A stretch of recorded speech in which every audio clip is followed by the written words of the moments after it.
So guys, for the first step, you're going to head over to search and type in CMD. Now, you want to run it as administrator. And then click on yes. And then once you run this, you just want to copy and paste the command, which will be down below in the description. So it's going to highlight this, do Ctrl-C to copy it, come to command prompt, and then do Ctrl-V to paste it. And then click on enter. And now the battery life report is going to be saved to this file path right here. It might be different for you, but you just want to go to this file path. So for me, it's saved on my C drive, and then it's going to be here, battery report. So now to go to this file, we're going to head over to search and type in File Explorer. Click on it. And now once you're on this, on the left hand side, you're going to scroll down and then click on this PC.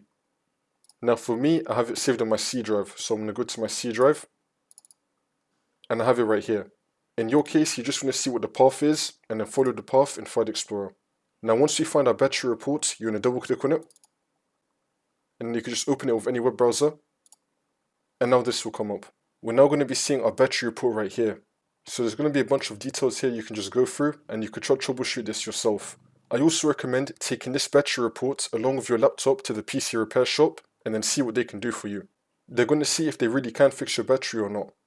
If not, then you could just replace it at the PC repair shop.